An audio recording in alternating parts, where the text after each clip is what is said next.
Esse é o Bora Geral da TVT. Eu sou Manuel Romão de Souza, professor, diretor, supervisor da Rede Municipal de Educação, diretor regional na cidade de Tiradentes, em São Miguel Paulista. Tenho a honra de mediar esse debate. Temos aqui entre nós lideranças educacionais que estão sendo atacadas, estão sendo afastadas ilegalmente de seus locais de trabalho. São lideranças muito especiais. Hoje teremos uma conversa com esse pessoal. Vou começar apresentando, em primeiro lugar, pedindo que se apresente a professora Ruth. Meu nome é Ruth, sou diretora da MF Saturnino Pereira, uma das diretoras afastada para a suposta formação. Boa tarde, sou Carlos, diretor do Caio Sérgio. Também estou nesse grupo de 25 que sofre uma perseguição política sem precedentes por parte da Prefeitura e da Secretaria Municipal de Educação. Boa tarde, meu nome é João Bosco, sou diretor da MF Olinda de Menezes e mais um dos diretores dos 25 que foram aí violentamente afastados do seu trabalho, da sua comunidade pela SME. Rosângela, boa tarde. Meu nome é Rosângela. Eu sou a mais antiga diretora da rede. Eu tenho 43 anos de prefeitura, 26 anos de direção.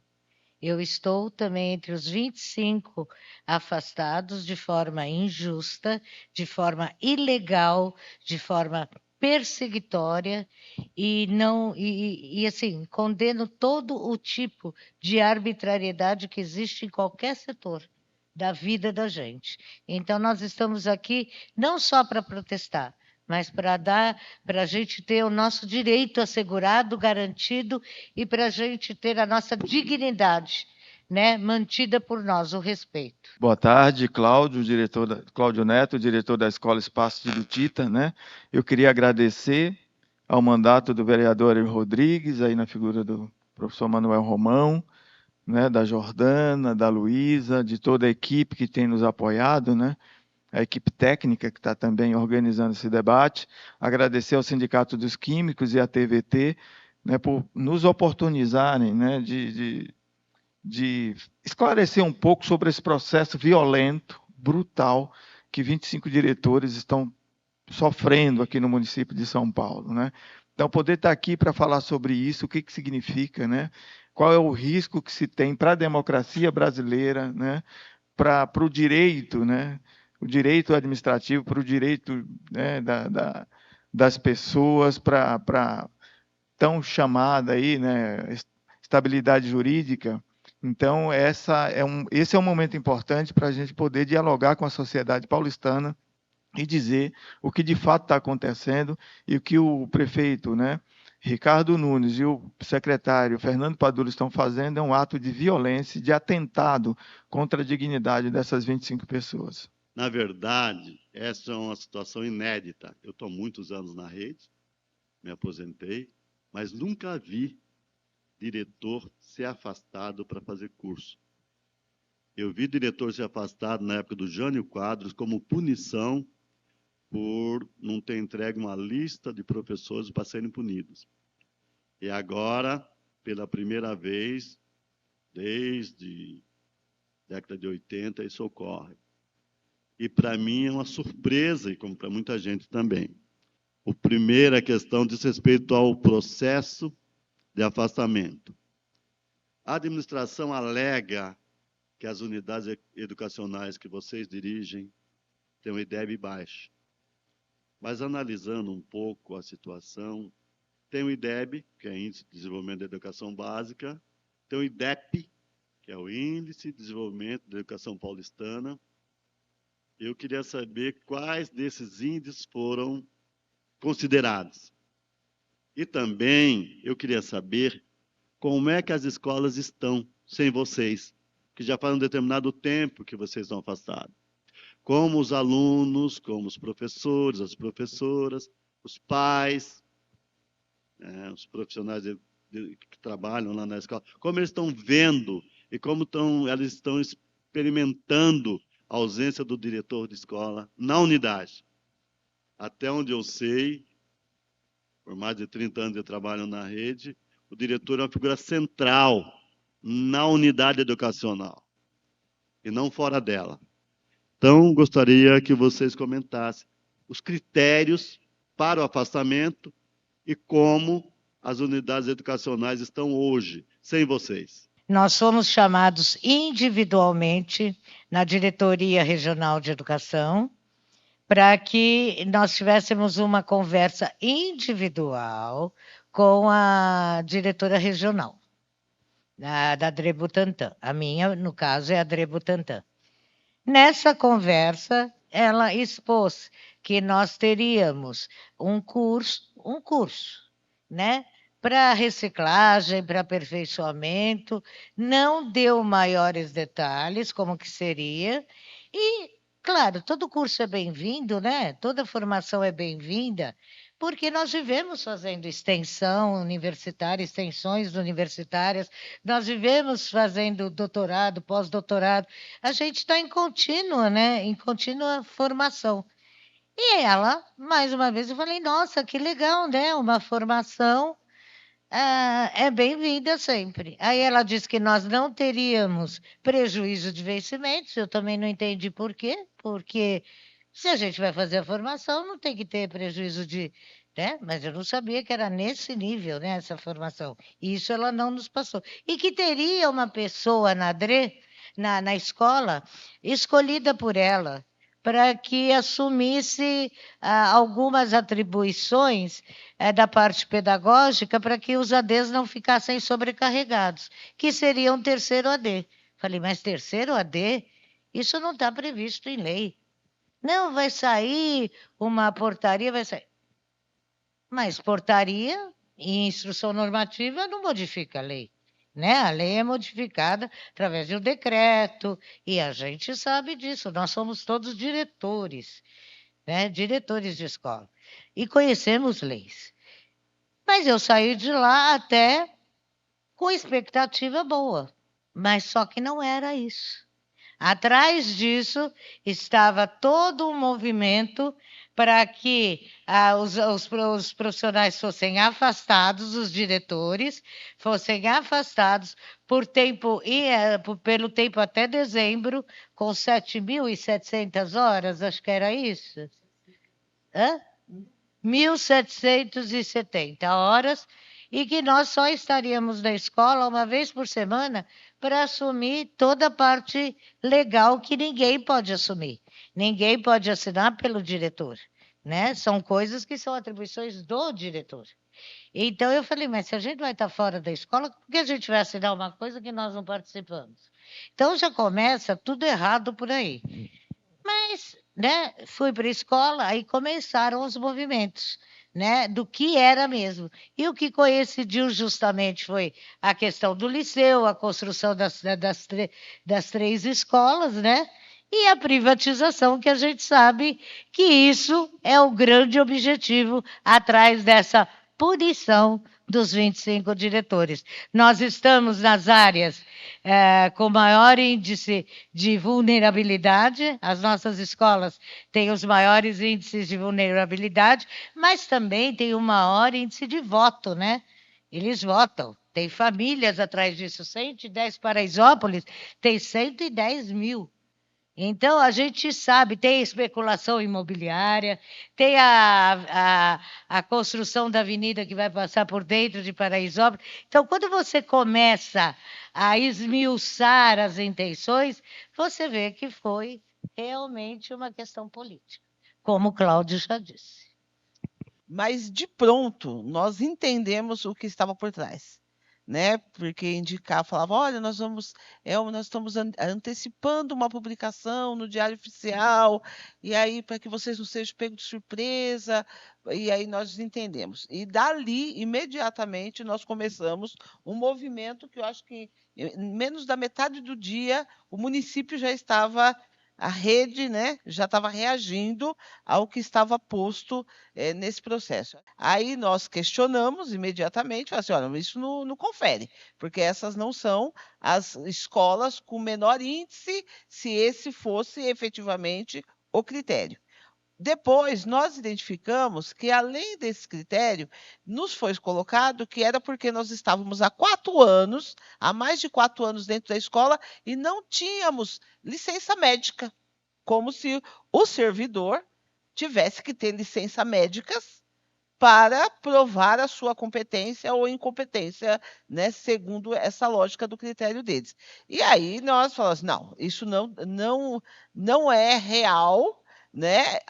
Não é possível que isso esteja acontecendo, e aí já passamos para a organização da luta. Agora, eu acho que é importante que a gente diga aqui que o tempo inteiro eles tentam nos acusar de uma negligência com relação à dimensão das aprendizagens.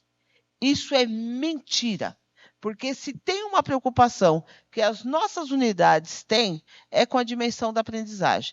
Por isso que são escolas que apresentam uma série de projetos tentando garantir caminhos para essa aprendizagem. Por isso que essas escolas o tempo inteiro informou e solicitou parceria efetiva da diretoria regional de educação para que os processos de aprendizagem fossem garantidos.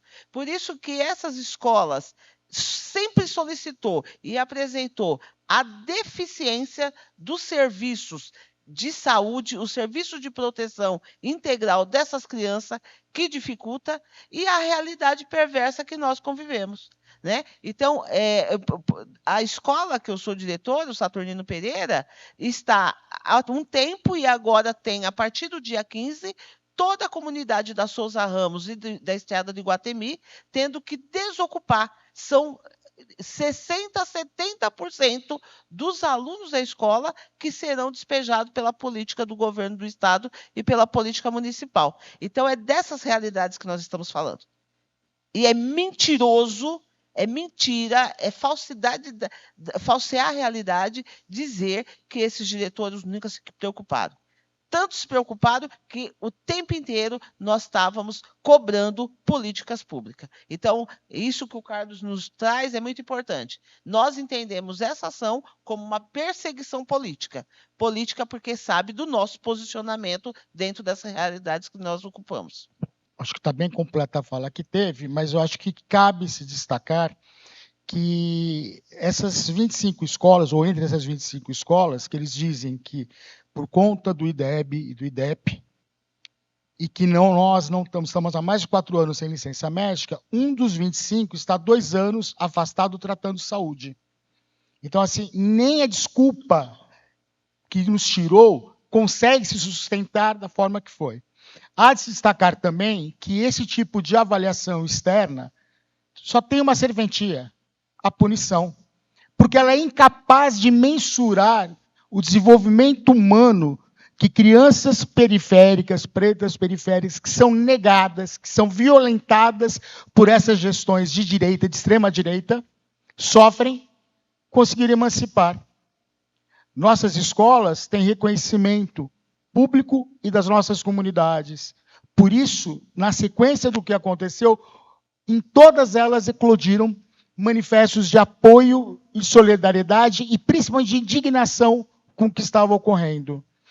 O tamanho da violência chega a tanto que a cada semana a pauta deles muda, tentando se adequar a alguma coisa que não tem solução.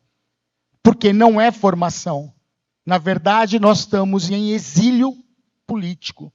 Nós somos retirados da escola para ver se quebram as escolas que têm trabalhos de referência, para poder justificar um projeto privatista. É essa a questão.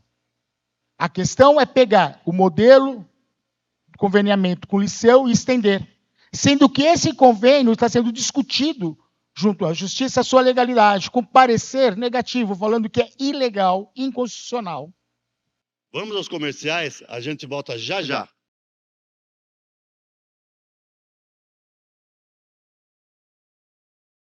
Bom, Cláudio. eu queria só voltar um pouquinho nos índices, né, que são os argumentos que o governo usa. Então, são dois argumentos principais. O primeiro é o argumento do índice, né, o IDEB, dos índices, né, IDEB e IDEP, e também dos 4 anos. Bom, é só a gente fazer conta, né? Nós estamos em julho de 2025, o processo começou em junho, foi desencadeado em junho. Retroagindo 4 anos, dá junho de 2021. O que significa isso? Significa que a Secretaria e a Prefeitura estão dizendo que nós somos os herdeiros, né, das consequências da pandemia. Esse é um ponto. Ou seja, a pandemia é um fator muito considerado, que deveria ser analisado, né, nesses índices de avaliação externa, e que, na verdade, eles não são considerados. Eu diria que é o principal fator. Se a gente tem fatores que vão, né, ajudar ou atrapalhar, né, o rendimento dos estudantes nas escolas, a pandemia seria o principal fator que dificultaria o melhor rendimento desses estudantes e o melhor trabalho dessas escolas, porque nós ficamos praticamente 2 anos afastados. Então, esse é o primeiro ponto. O segundo, quando o governo faz, né, também usa o IDEP, ele confirma esse sofisma, né? Na filosofia, o sofisma é um argumento falso para induzir em erro, né? E aí ele usa isso para tentar ludibriar a população, criando subterfúgio. Então, o que significa o IDEB? Ele fala assim, o IDEB de 2023. Por que, de novo, o IDEB de 2023? Porque o IDEB é pós-pandemia.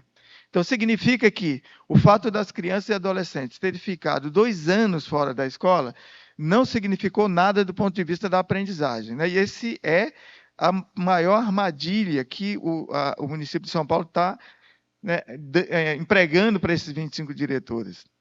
Então, eu vou dar um exemplo aqui. Se qualquer pessoa que entrar no site do Ministério da Educação e for analisar o IDEB dessas 20 escolas, as pessoas vão constatar. De 2007 até 2023, o IDEB dessas escolas, geralmente, eles são ascendentes. Eles começam, né, numa determinada marca, eles vão subindo progressivamente até alcançar a meta esperada. E eu vou falar pela minha escola. Nós alcançamos a meta esperada do IDEB em 2017, que era 6.0. Então, desde 2011, a gente teve um movimento ascendente e chegamos em 6 em 2017. 2019, que foi a última medição antes da pandemia, o nosso IDEB também estava ali na marca do 6.0.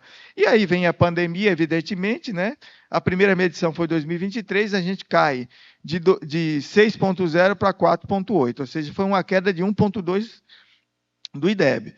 E aí vem, né, o grande cinismo da secretaria, porque uma das atividades que eles trouxeram para nós, diretores, dentro desse suposto curso de formação, foi o exemplo de uma escola do interior do Ceará, com 300 estudantes, né, que atende a 2 famílias, ou as crianças são de um sobrenome, ou as crianças têm um outro sobrenome que é da família, né, de outra família, e aí o IDEB dessa escola, realmente, ele era muito alto, ele estava ali na faixa de 9, né, no ensino fundamental, nas séries iniciais do ensino fundamental, e de 7 nos anos finais do ensino fundamental.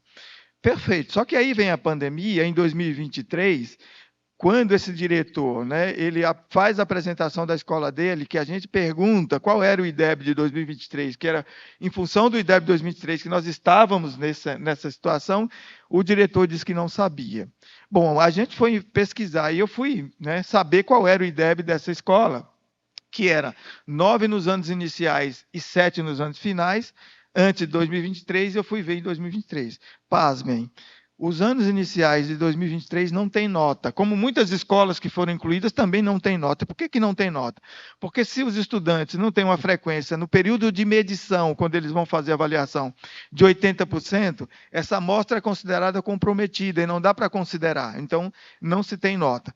E nos anos finais, né, que seria no 9º ano dessa escola em 2023 do Ceará, que é lá no município de Pedra Branca, a nota, que era de 7,3, caiu para 3,7, ou seja, quase a metade. Portanto, a queda dessas escolas que eles levaram como modelo foi muito maior do que a queda da minha escola no pós-pandemia proporcionalmente. E também em números absolutos, né? Então, assim, esse processo é uma farsa.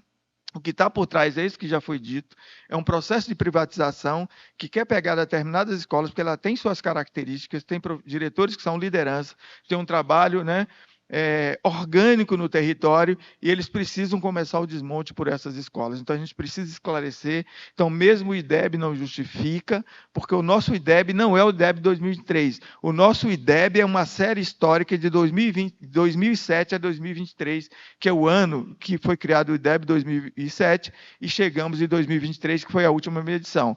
Qualquer pessoa que for fazer uma pesquisa vai ver que todas essas escolas 25, elas têm um movimento ascendente, elas não têm o IDEB apenas de 2023, e essa é a farsa que a Secretaria e a Prefeitura Municipal querem apresentar para a população para induzir num erro absurdo, que é o que está acontecendo hoje. Eu quero complementar rapidamente. Nós dois, né? E o Cláudio também, a gente acredita que a gente estava com o professor Ocimar. O professor Ocimar é um professor da Faculdade de Educação, né, da USP.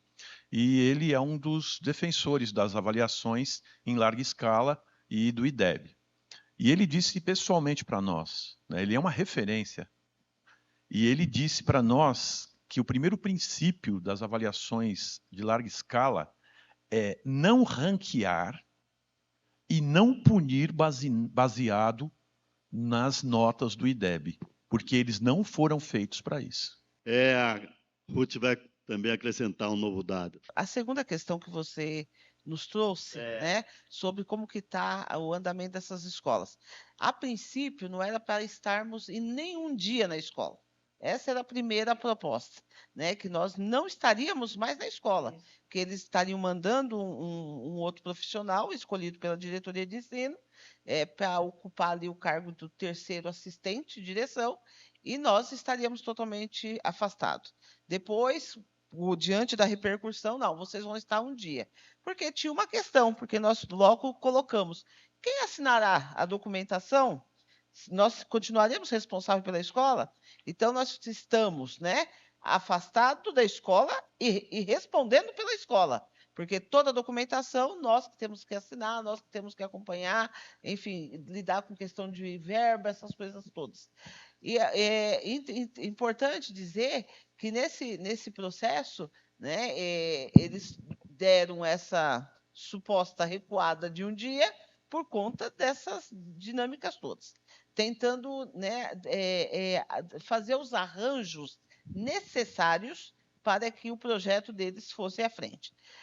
E sobre as escolas, como estão nossas escolas, né? E aí, nas sextas-feiras que eu vou para o Saturnino Pereira, no sábado, por conta de reposição da greve que ocorreu lá no mês de maio, é um processo de entristecimento imenso. As pessoas sobrecarregadas de trabalho, em especial as nossas equipes gestoras, né? Mas também um processo de desânimo, né? A coordenadora me trouxe, falou, Ruth, o pessoal não quis fazer a festa da cultura nordestina, porque a gente tem uma tradição de fazer uma festa da cultura nordestina, né? Escolhido um tema pela comunidade escolar, aquela coisa toda. Então, há um processo de desmonte a partir do ânimo da comunidade escolar, né? Então, você vai afetando. Então, uma comunidade que passa por dois ataques. O ataque de ter que sair das suas moradias com o processo de desocupação daquela área que a escola atende, e um processo de intervenção na escola que a comunidade estuda, tanto as crianças pequenas quanto a educação de jovens e adultos que nós atendemos. Então, é esse processo, né? Então, de absurdo de trabalho, de ir desmontando por dentro e de deixando essa comunidade trabalhando com um processo de desânimo, né? E desânimo que, se nós não tivermos esse papel motivador, é um problema sério que também está acontecendo e tem afetado as nossas comunidades. Bom, agradeço a todos pela participação. Essa conversa continua no próximo programa. Nos vemos no próximo Bora Geral. A educação pública resiste. Um abraço a todos.